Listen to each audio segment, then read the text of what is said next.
So they're right now passing some really, and I'm going to use the mic just because our teammates at the cab are with us via Zoom. So hopefully this makes it easier for them to hear us. I won't make it too awkward if you run the mic. But yeah, so the sheet that you guys have is going to highlight the requirements for the program, just so you get a really, really easy snapshot that you can kind of highlight over the course of the semester or just today. But before I begin with highlighting and talking about what this program is, why is it that Chancellor Gerard has been very kind to let us try to work with Birdville, as well as a bunch of other ISDs and universities, I want to ask you guys a really important question. This is one that I asked myself when I worked in DC, and it's one that I've noticed that a lot of my colleagues often ask themselves in their later 30s, some of them in their 40s and 50s. So the question is this: how many of you guys, let's be real with each other, actually have dreams? Like dreams. Doesn't matter how crazy they sound, but maybe one of you wants to be an astronaut. Someone wants to join the SEALs or start a business. How many of you actually have a dream you feel like you can tangibly understand beyond just a passion? Maybe?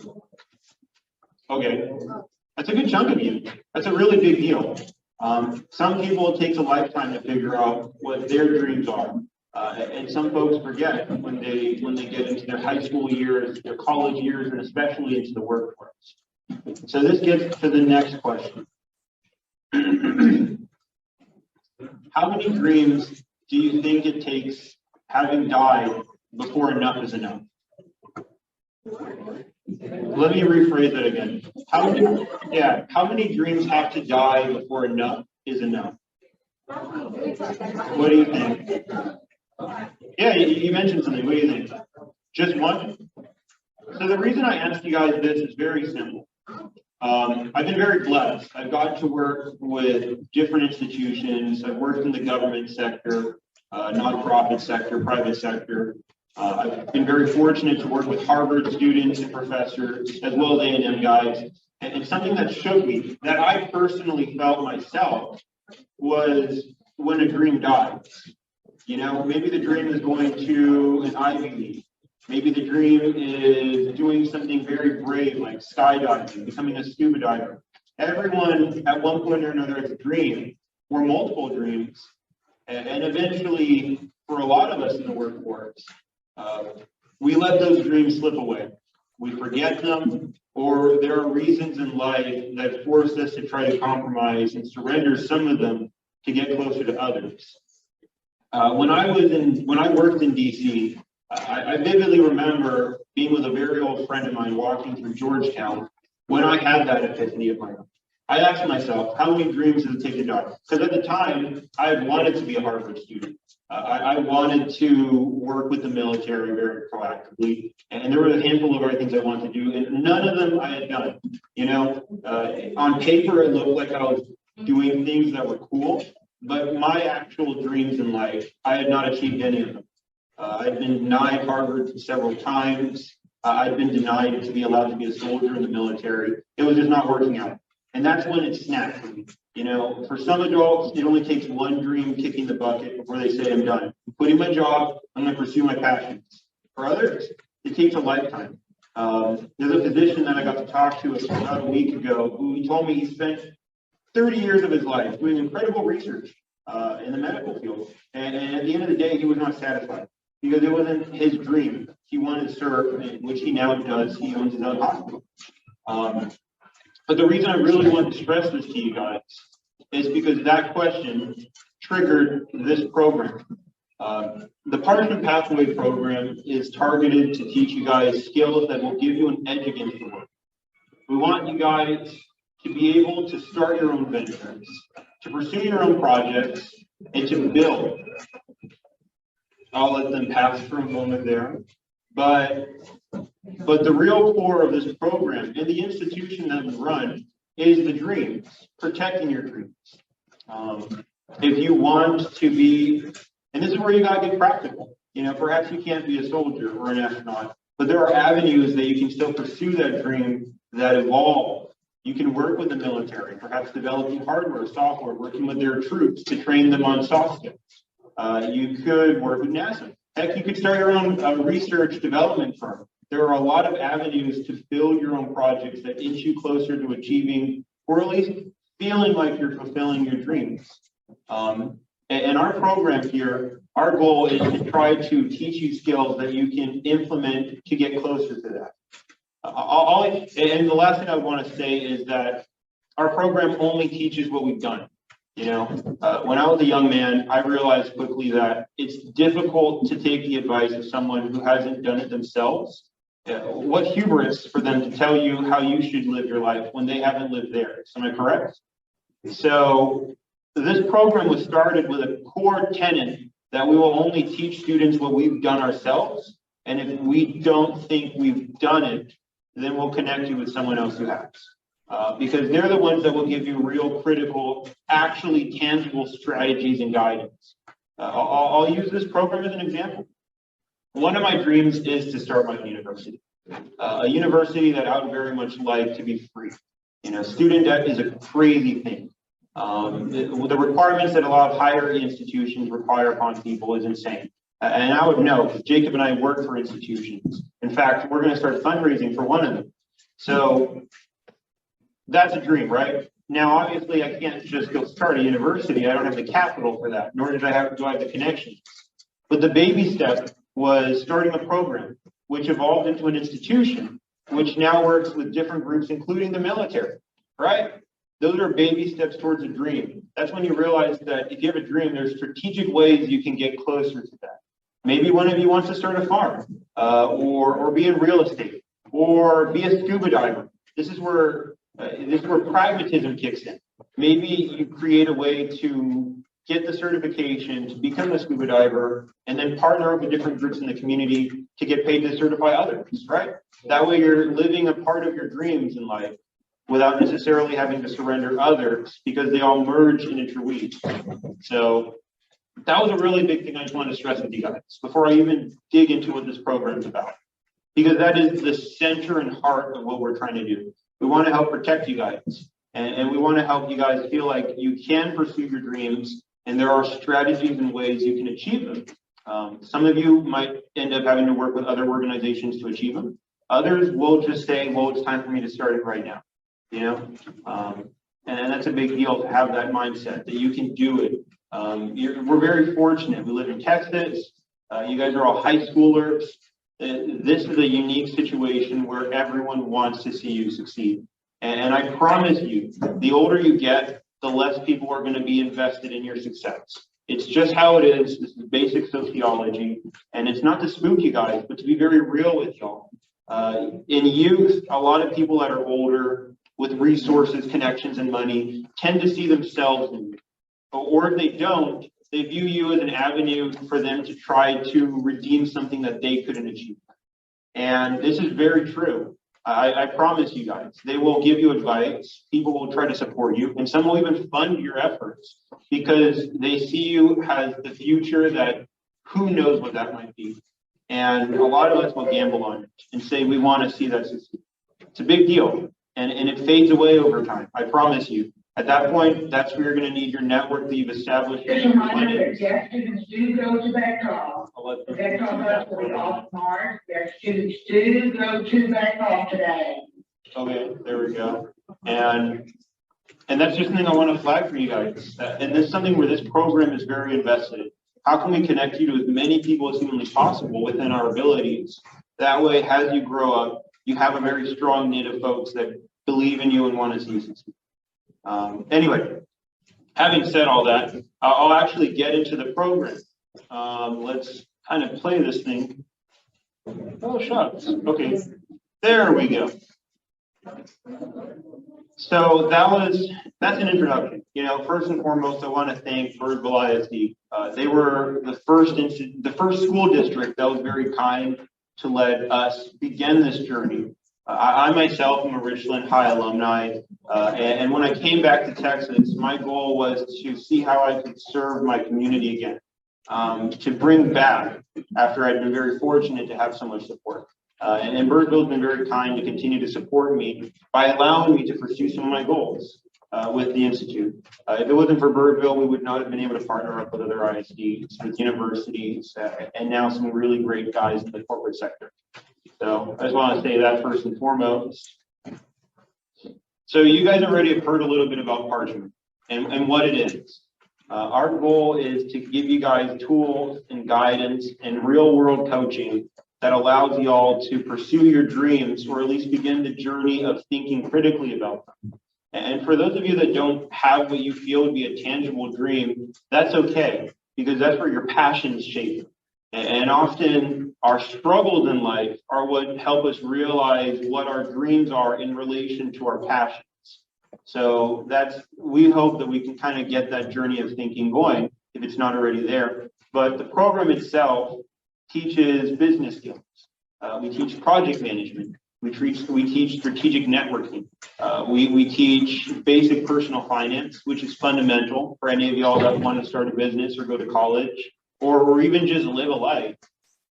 We work with different institutions to do college advanced preparation.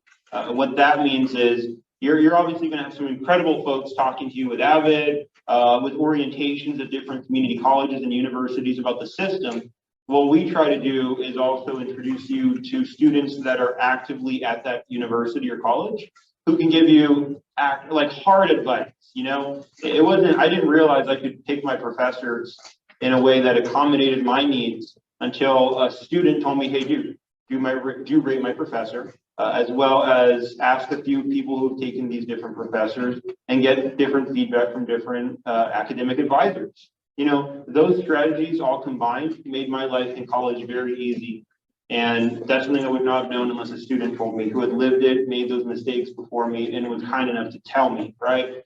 So we try to get those guys to you immediately while you're in high school. That way, when you get into college, that's not even a problem. And at that point, you can start giving other people advice and supporting their goals. And that's how you build a strong community of people that support you by helping them. So that's kind of what the program is in a nutshell. Our story is a bit weird. It's interesting. I like to say it started in libraries. In 2018, if my memory serves me correctly, the idea of starting a program had been drafted. And originally, it was to discuss civics and philosophy. You know, things that we don't often read about, such as Cicero's writings, Plato's Republic, ideas that force you to critically analyze who you are and what the histories have taught. You know, there's that old saying that everything changes but stays the same. And there's a lot of merit to that, because if you look at the writings of old, a lot of the advice that they're giving us from 1,000 years ago is advice that you might hear from a really good motivational speaker today. And it's eerie, but it also highlights core fundamentals of human society that seem to be present no matter what. So that was the original idea. It evolved though. When I worked in DC and I started critically asking myself, what the heck am I actually doing? You know, what am I doing with my life? Why am I doing all this when I could be doing things that I feel are fun and get a kick out of and are also relevant? And that was when I started developing what the program would be. And we actually started as a bookstore. Even when I got back to Texas, we had a bookstore, but we ended up just giving the books away for free. You know, our goal is helping the students and kids. And it was then when we realized, well, shucks, we're not really making money as a bookstore because we're giving them all for free. Why not just do what we really want to do from the very beginning? And as you can see, it took years for me to get there. So our goal is to get you guys there while you're in high school. That way, when you go into college, you don't have to change degrees midway through your term. Heck, some of you might not even go to college after high school. You might work for a little and then really, really solidify who you are, what you want to be, and then go to college. And in fact, I would encourage that for some of you guys, because college these days is very expensive and it's brutal in many ways. So, and I want to just highlight that, not to scare you, but to be self-aware of these things. And then, of course, in 2020, when COVID started, is when we launched the program. The program is completely virtual, which means you can do it at home at any point you want. We do have after-school recorded workshops. We have after-school live workshops. We work with multiple institutions to do in-class guest speakers, and all of it's digital. That way, it's as easy as humanly possible for you guys to get access to these tools. A lot of the wisdom I've gained that I teach is things I learned while with different programs in my time. And it hit me. I'm like, well, shucks. These are things that I think would benefit a freshman in college to know that I only know now that I'm a senior in college. And then it hit me even harder. Well, shucks. Imagine if we started teaching these things to high schoolers, you know, before, for some of you guys, it'll click immediately. And for others, you'll have to digest these concepts and ideas over the course of your time. But that gives you such an advantage against everyone else that's in college. I promise you, I've met so many students in college that have a tentative idea, but they're still following things that they might have been told to do by their counselor or their parents. And it can lead you astray, especially in a place where you can't even, where the debt you can't file bankruptcy on, where that's still a problem. And the gambit is so much heavier than if you were, to give you an example, and I hope I'm not rambling, you can start a business and it can fail despite all your best efforts. You can file bankruptcy and have a fresh start. There will be a stain on your financial records, but that stain fades away after 10 years. Unlike student debt, where unless policies change at the federal level, you can be $50, $60, $100,000 in debt and you cannot file bankruptcy. That is a depreciating, that's not even an asset at that point. The only asset would have been the networks you built while you were in school. And that's another part of the program. We want to stress that. We want to give you guys the ability to think about what you're really signing up for and help protect you from those risks. Getting back to us leading by example, I have no student debt. You know, my parents were they were very humbling, and they told me when I graduated from high school, congrats, you're on your own. That's how we were when we were teenagers. It's your turn to figure it out. At the time, I kind of was like, well, that sucks. But now I realize, well, it forced me to be very critical. And hopefully we can kind of not do that to you, but just give you that mindset. How can you do things if you had nothing to lean on, right? That way you really, really look at your academics and your career in a different light. And that might actually really benefit you in the long run. But anyway, so that's the story. So what does Parchment actually do? This is what we do. We have the in-class guest speakers I mentioned earlier. We have after-school workshops. We have career mentorship in the spring semester. And that's where we try to begin the journey of networking. So in the fall, we have a bunch of really cool workshops and guest speakers that talk to you about core concepts. So for example, last year, we wanted to talk about what does professionalism look like in the workforce? What does it actually look like? And we figured who would be better to tell us than someone who's actually climbing the ropes. So we had governor appointed commissioner Bobby Janeka come visit with the students virtually and give us his feedback on what professionalism looks like. So we do a lot of things like that. We want to talk to students about what does it mean to take initiative. And, you know, we could have any random person come talk, but we figured, well, let's get someone who's built their own project. So we had a lady named Ashley Smith or Turner. I always mix them up. And she used to work for the CIA. She used to work for a few other agencies I can't name. But after her time ended, she started a nonprofit that's now international that works with helping, one, protect people in the sex trafficking field, but two, work with government agencies across the country and the Western countries to continue to combat that, right? This is a woman who's done it. And she came from a background that was brutal if you look at her childhood. So we had her talk about what taking initiative means, what it really means, you know? So that's something we do. The career mentorship is one of the cornerstones. When you want to become a Parchment Fellow, the first thing you're going to have to do is apply for a career mentor. On the sheet that they very kindly gave you guys, there's a link to that. That's where you're going to basically tell us, hey, this is the school I want to go to. This is my current grade level. This is my parents' contact information, just so that they know what we're doing here. These are my career fields I'm interested in. I'm interested in medicine. I'm interested in engineering, et cetera, et cetera. And from there, we begin the journey over the fall as a team of figuring out, okay, who do we connect you guys with? You know, how do we get that ball rolling? Starting this year, what we'll do then is, for most of you, since you're all new to the program, or you might be new to the program, is we'll connect you with college students first. People that are currently in college pursuing that field of specialization. And then after that first year with the program, when you've kind of gotten your bearings, you figure out how we operate, you figured out what career mentorship looks like, then we'll connect you with someone in the workforce. However, that's just us. by the end of the first year, our hope would be that you have the skills and thought process to pursue your own career mentors, independent of us. And then we become an auxiliary force to just support your goals. So there's that. And then other services include professional development, project building, college advising. College advising is mostly where, people like Jacob, myself, Roman Vasquez, other folks that are teachers, professors, or active students will just work with you guys, specifically people that are in the college system. Of course, beyond that, we have project building. That's a big part of it. If one of you guys are very aware of what your goals are, we want to help you begin the journey of project planning, because that's fundamental. I'll be real with you. How many of you guys want to go to an Ivy League or a really, really, really competitive university when you graduate? Okay, so we got a few of you guys out there, right? I'm going to be very real with you. Don't take this the wrong way. GPA is important, but what's really important is what you can show them you've done, And what I mean by that is this. So I'm trying to remember there was a conference where they had a bunch of students go pitch their business projects that, and if they won, they would be very generously given a grant to finance the launching of that project, right? Cool. The one that actually won the award, I think it was like $20,000 in grant money to launch his business project. He already had started it.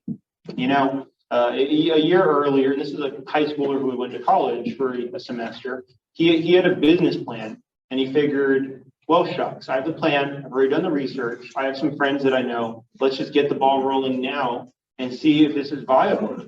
That way, if it's not, we don't waste their time, and we can put together another plan before the deadline for this competition, right?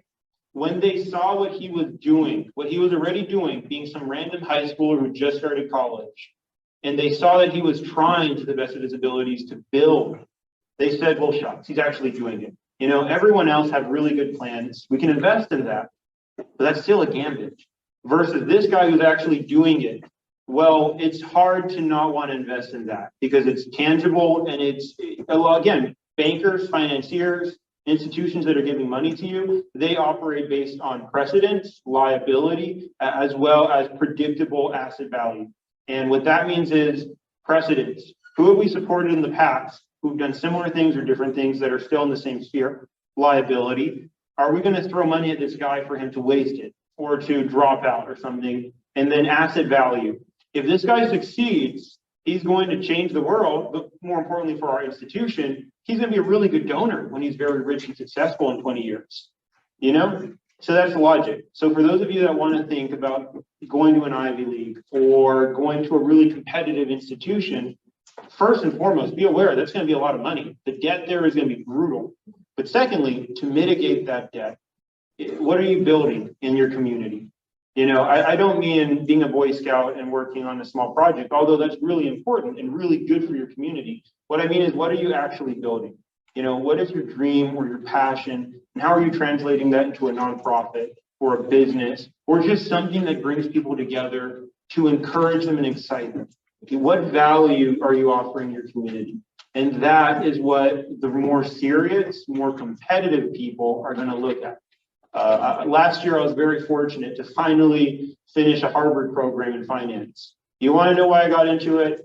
Because I was already building in my community. They knew that I had failed 3 times. They knew that I couldn't do what I originally wanted to do in the forces. But they saw that I was building, and they gambled on that, which threw me a bone because it allowed me to build even more. So think about that when you're looking at where you want to go to college. And more importantly, don't think you have to go to an Ivy League or a big university. You can start at a community college. And frankly, oftentimes that gives you even bigger advantages. But that's just a taste of some of the content we really dig into. And hopefully it's relevant to you guys now, even if you decide not to be part of the program. At least that you can start thinking about. So how does it work? We're completely virtual. We use Zoom. We have a really, really nice website with all the resources. And then again, if you apply to be a Parchment Fellow, your faculty and staff are incredible, and they'll help connect us and get that ball rolling. So becoming a Parchment Fellow, it's super simple. That is the sheet that they very kindly gave you guys that says everything in a nutshell. And don't feel like you have to complete the program all in a single year. If you're just really busy with work, life, school, football, anything of that nature, you can finish this program over the course of your entire time. I would just encourage you to get it out of the way immediately, because then you can put on your resume that, yeah, I was a high school student. I was part of AVID. I was part of the honors college and honors program at my high school. I was also a Parchment fellow. And a lot of colleges and universities have fellowship programs, honors colleges, a lot of really competitive business sector institutions, such as, I guess Heritage or Brookings Institute, et cetera, IBM, they have their own fellowship programs. So we're trying to create something that is reminiscent to that employers can connect the dots and say, oh, that's kind of like what I used to do early on while you're still in high school. That way, it's a lot more competitive, When you're applying for a scholarship, you can say you did all this in conjunction with this. And that hopefully gives you an edge just academically for funding. How do you become a Partisan fellow? The link, all that good stuff we talked about. How to graduate the program, complete all the requirements. It's not very many requirements, and I promise you, if you complete them, it's not a waste of time. Even if you only go to 2 workshops, 2 of those workshops, one of them might be personal finance. The other one might be strategies to avoid student debt. That alone, it's still incredibly valuable information. And if you do all the workshops, who knows how dangerous you're going to be. I mean, I have a lot to learn, and I've been very fortunate to learn from great people. And a lot of that wisdom I've learned, I've tried to translate into the program. Jacob has tried to translate into the program. And a lot of our great members and teammates have done. So that's a lot of wisdom you're getting from different people who have failed and succeeded before you even have to start failing. And hopefully that also, again, mitigates the risk for you guys. So that's the details. The honors certificate is pretty straightforward. And this is, I'll say a little more and then I'm going to have Jacob talk a little bit. I don't want to leave him hanging. The honors certificate is more so for when you're applying for colleges or scholarships, right? But that's not the real value. The real value is starting your personal initiative, starting a project. I won't ask anyone to tell me what they're thinking right now, but some of you might have an idea of something you want to do. Maybe it's a bakery. Maybe it could be anything. It really could be. That's where you work with us and we figure out the strategy to how to get that ball rolling. Who do we got to connect you with? Who do you have to connect yourself with? And those are thoughts that are very important in the long run, and this is where the real value kicks in. Your network, as it grows, as you give back, people give back to you. And real professional relationships are holistic, where it's a trade-off. They're helping you and you're helping them. And as you grow those networks, they expand. And as they expand, more opportunities come out. Everyone knows someone, right? And that's where this project initiative comes into value. You might have a small goal that's really cool. As you pursue it, you're going to meet a lot of cool people along the way, and they know people, and they know people. And if you're a relatively chill person, they're probably going to want to help you if you're providing value to what they're doing for you. And that's where things change so fundamentally. That's where you may not get a scholarship you needed to go to community college, but one of the people you know just so happens to know a guy who's on the board or who has a lot of money or runs his own foundation. And that's where the network kicks in. If there's one other thing I really want to flag for you guys right now, even if you decide not to join the program, it's this. It is your network that matters, nothing else, if I had to summarize it in a nutshell. Now, don't think that means you shouldn't study. Don't think that means you shouldn't be ambitious. If anything, that should make you want to study harder and be more ambitious, because that gives you more avenues to get into areas where your network can grow more strategically. But what I'm telling you guys is this. In my experience in the workforce, I've met very few who have been hired because of the merit of their resume. And that's me being very honest with you guys. It's been, who did you know? I'm being very straight with you. A lot of people may not say that, but it's true. So that's where projects come in. Building your network strategically to give value to the world so that you can create value for yourself and grow your network, which in turn will reward you most of the time, pretty much all the time, in some way or another. All right. Having said that, I'm going to let Jacob talk a little. He's already looked through all this. You guys know who I am. Jacob here is a really cool guy. He's a professor. He works for multiple institutions. He's been with TILBM for quite a while, and he can kind of share his thoughts as we go through the remainder of the program. We have, I believe, 15 minutes left. So we're gonna speed run through it, and then we're gonna let you guys ask us questions. Cool, thanks, Chris. Yeah, I'm gonna go for a couple minutes. I'm not gonna try to take too long, then I'll hand it off to y'all. I'm Jacob. I'm the other half of this whole operation. As he's mentioned, I'm a professor. That's how I introduce myself whenever I'm in a room. It works. So I want to talk a little bit about why I joined, why this matters to me, and why it matters to you, and why you should listen to what I have to say.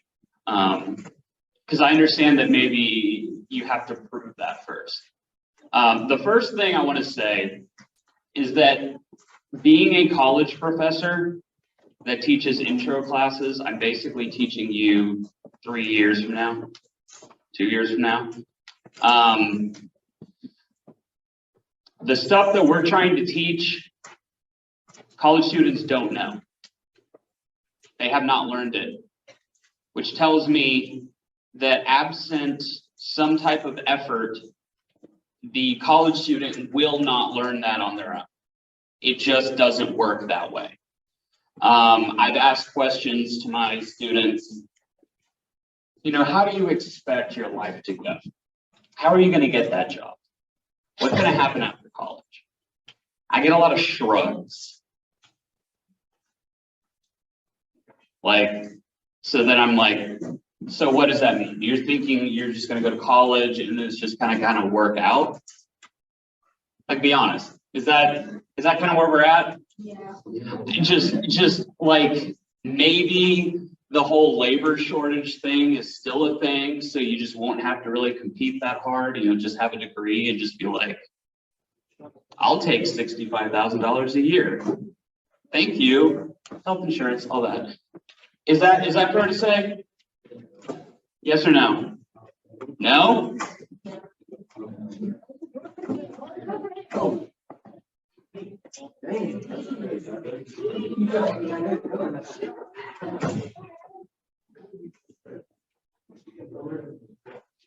Okay, so what do you think? Where do you think you are going to learn the skills you're going to need if you're not out there looking for them? Are they going to be given to you naturally? Probably not. And the reason why I know this is because, again, the students that I teach have to learn this for the first time as well. Really, where we're coming at this from is that when you go on into your life, you're going to have to take ownership. As Chris said, things are going to get less easy as they go because you're going to have less people that are rooting for you. Because then you might become competition. Think about that. Gen Z coming in, changing up the game. Old folks don't love that. They put their time in, they're invested. So what this program is about is taking some kind of ownership. If you want to have any sense of control over your life, you're going to have to kick it up a notch beyond just college. Take it from somebody who's taught college. That's not enough. For all of us that have, did any of us go to an Ivy League? Did you go to an Ivy League, sir? No, I graduated this year. There we go. Well, it's a nice school. Yeah. None of us went to Ivy Leagues, is what I'm saying. And none of us are being held back either. It's not like this program is amazing because there's 4 or 5 workshops, and if there was a 6th, it would be even better. It's not anything because of that. It's because of the values and the things that we are trying to show y'all. And if you take it seriously, the world will probably take you seriously or more seriously. It's an existential thing. It's a thing where you have to decide for yourself, how much you are willing to put in. How much do you expect you're going to get out of this thing? And that's life. That's not this program. That's the decision that you have to make from here on out. Because it's literally your job. It's your job to go to college and land on your feet.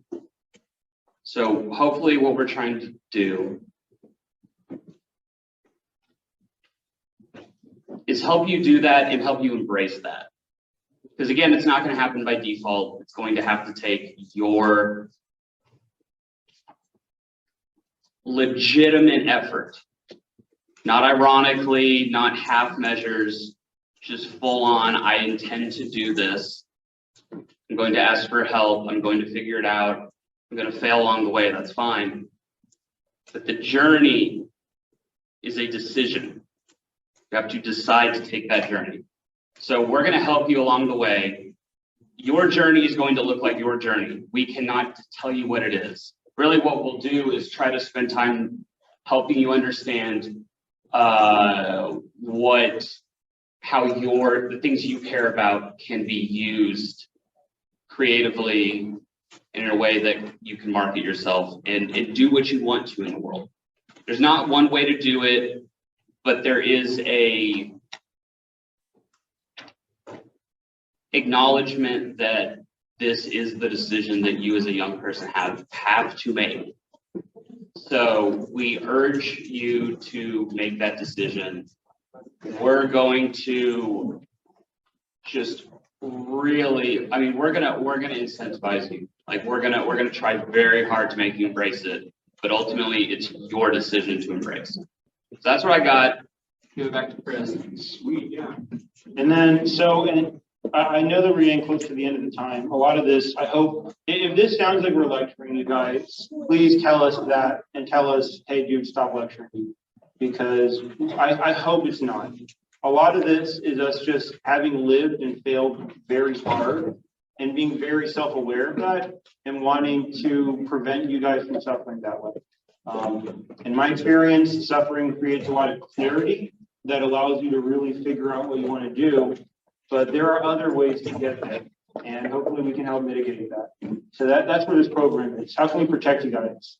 So this is the website. If y'all decide you want to become Parchment Fellows, the sheet will have the link. Chancellor Gerard, Miss Fields, etc. All these really great folks at this school and this district will help you get to there. The website does have resources as well. All the program resources will be there. Once you log into that program webpage, you can apply for a career mentorship, get the ball going. And yeah, so let me skim through it. We do have a YouTube channel that lists some of our content. A lot of our content when we first started wasn't recorded, but since then we've gotten pretty good at recording it. We've got some great folks. We got a guy that owns his own financial firm. We got a dude who works at the international level with environmental affairs. We got a guy who is an appointed man by the governor. That's some networking skills. Whatever he can tell you is stuff that he's actually earned. We got 2 soldiers, one of which is a major who fought in Afghanistan over 3 tours. Her story is insane, you know? These are people that can give you real advice that they've actually earned. And if we can't tell you something, they can hopefully protect you. So that's kind of the program in a nutshell. I know we're wrapping up on the time. We have like 5 or so minutes. I know they'll tell us when to stop. Are there any questions? Ask us hard questions. Ask us silly questions. I know Jacob said don't do it ironically, but for some of you, that might be what gets you going, doing something ironically. You know, Birds Aren't Real is a company that started to ironically joke about how birds aren't real. And yet the guy now is a millionaire, and he's influenced a lot of people in the environmental community, ironically and seriously, right? So you never know. But any questions, any thoughts, anything at all? Yes, what's up?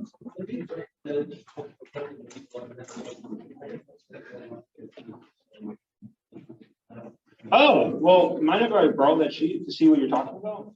Let me see. That might have been a typo or a mistake.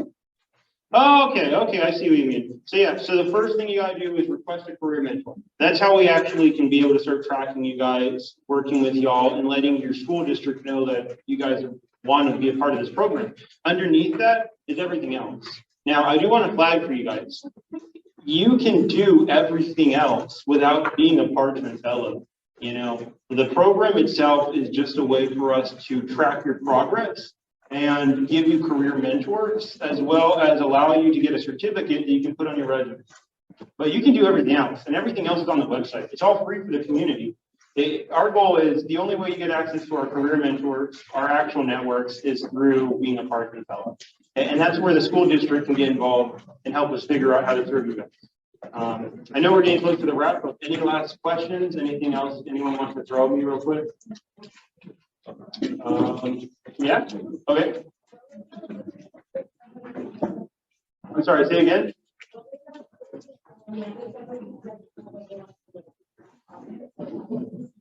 Yeah, that's perfect. So what she asked is, what would we do with someone who doesn't know what they want to do at all? That's really simple, actually. We just ask you, what are you already doing?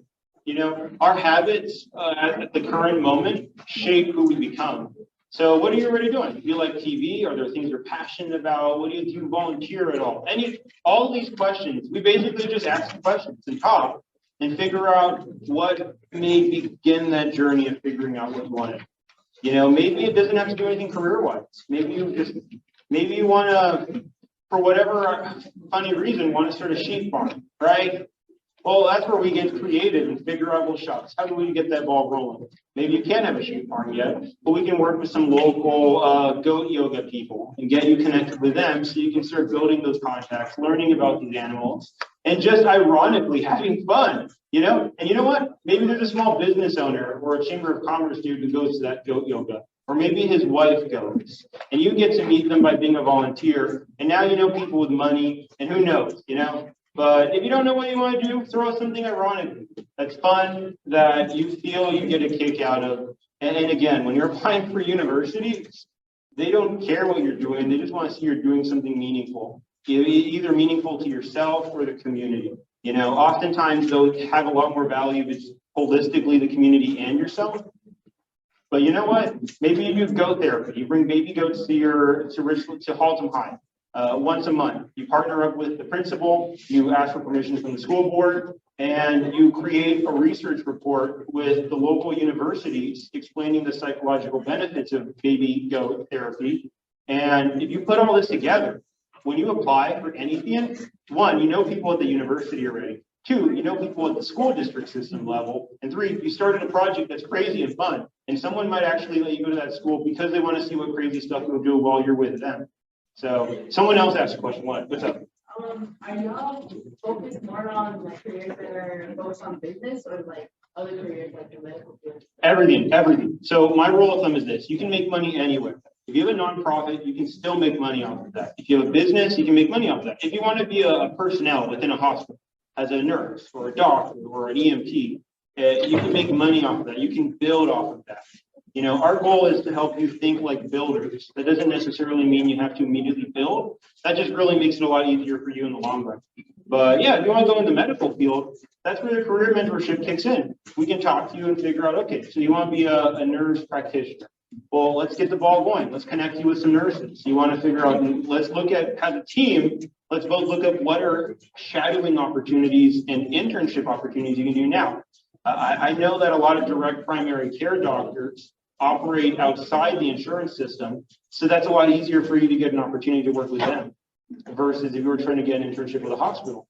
And if you're working with a DPC physician, they often own their own business, which means you're not only shadowing someone who's a medical specialist, but also the builder, just like what we're trying to teach, which means, who knows, maybe you figure something out that none of us have realized and you start your own clinic that's only for nurse practitioners to serve the community. And it's even more or less expensive than what other programs are doing right now. And then suddenly you're now the backbone where people go to your clinic first to work with the nurses. And if the nurses determine this is serious enough, they'll recommend you to a DPC doctor or to a Care Now. And this is where you can start building your own networks. Now you're partnering up with other institutions. You're not necessarily competing with them, but working in line with them. And that's where the fun begins. You know, anything you want to do, as simple or as complex, it builds on itself. Any other thoughts real quick? Yes, what's up? Okay, so if the question's correct, how do you turn a personal passion into a project for the community? That's a great question. So it really depends on the passion. I'm going to use a gaming example. How many of you guys know the game Destiny?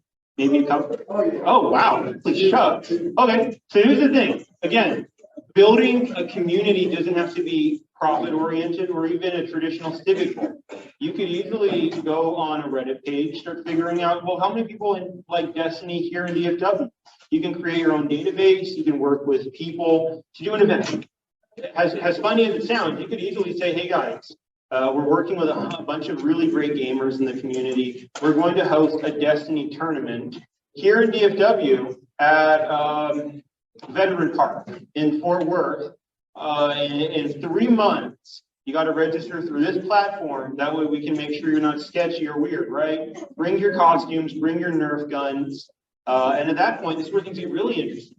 Because then you can file a request with the city to do this event. You can connect with the police department and say, hey, look, we're going to do a really fun Destiny match for a bunch of guys that play the game in the community. We want the police to be there just to play it safe. They're going to have a lot of Nerf guns. But again, you never know. You got to play it safe, so we want you there. This is where things get really interesting now. Because you're building a relationship with the police to help them make sure everything goes smoothly at this event. Now you have friends in the police. You know, they're going to say, this random high schooler talked to us about this game event he wants to do. It's so funny, but we like the kid. He's chill. So you have friends in the police. You have to request a permit through the city. You can make things even more interesting. Now you can look up who are some young elected leaders in the community. You know, Haltom has a guy who just got elected as city councilman who is in his teens. I think he just turned in his 20s, right? Yeah, Eric Morris. Invite the guy. He's probably a gamer. And if he's not, it's not in his best, it's not against his interest to show up, because then he gets to meet potential voters, constituents, and now you have friends within the police, you have friends within the elected sector, and more importantly, you have friends that are just people that like the video game in the community that you actually know are in the area. So now, even if you guys grow out of Destiny, you can be like, hey, Todd, remember that crazy event? Well, we're thinking on just going hiking next week and you want to join us, right? You can create your own database and you never know. Maybe Bungie is like, holy crud, that is so cool. I can't believe this guy did this. Let's sponsor him. Or heck, maybe they'll even create custom game armor for your character because you did this and say this is a real legend, right? That's how you take dreams and merge them in everyone's interests. And it makes it easier for you, frankly. Because if you make it easy for an elected official to be there and have fun with you guys, they're more likely going to be your friend for a while. Because it benefited them, but now they're benefiting you by making your journey easier as you try to do other events, you know? And if you have friends in the police, that's always a good thing. Let's be real. So, yeah. Any other questions, thoughts, concerns? No? Cool. Well, does the faculty and staff have any questions? I know you guys, we're going to be working a lot with y'all in one way or another, and we want to be very respectful of you guys being actual teachers and us not. So that's an awesome program. Talk to some of the juniors and seniors that got involved in it.